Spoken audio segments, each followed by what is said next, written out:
I wasn't feeling well, so I decided to take a nap. And when I woke up from the nap, I couldn't catch my breath. My wife drove me to the emergency room. Shortly after that, I fell into a coma and didn't wake up for 7 weeks after that. There was a period of time that the doctors had talked to my wife about unplugging me. When I did wake up, I was paralyzed. I couldn't breathe for myself, so I was being ventilated, and I couldn't move. So all of my muscles were paralyzed.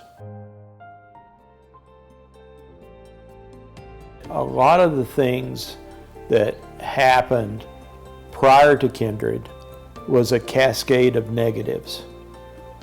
I went from pneumonia to kidney failure. I went into heart failure. I had bed sores. When I went into Kindred, things turned positive.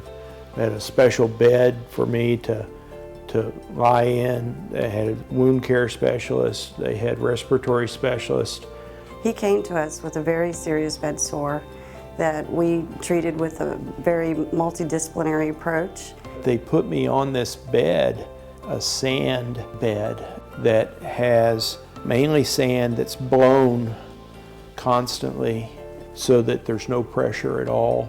I think if it hadn't have been for that sand bed, that I wouldn't have done as well. He improved to the point where we were able to actually take out the breathing tube and get him off of all of the IV antibiotics. He was able to functionally move again, rehabilitate to the point where he was even able to start going down to the gym here in the facility.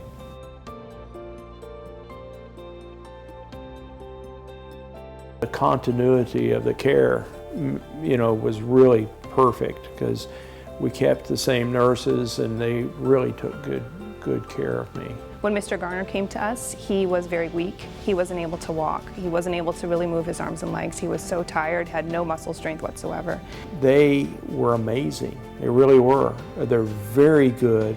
And there was not anything that I could bring up as a vet or as a physical therapist that they didn't know about already, So the level of confidence that I had in them was high. He worked very hard, and his therapist worked very hard with him. And little by little, he got stronger and stronger, and he was able to leave the hospital walking out the front door.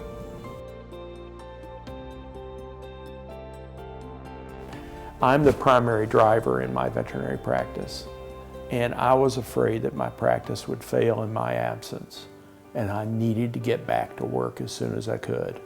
So that's what drove me more than anything else. I met my most important goal of getting back into my practice. So I'm happy about that.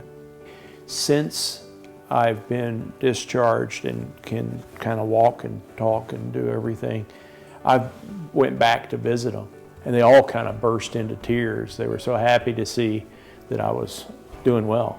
To be able to see somebody who comes in who can't walk, can't talk, can't use his arms, can barely even lift his head up off the pillow, to be able to see him walk into our facility again on his own power, by himself, and be back practicing as a veterinarian again is just remarkable.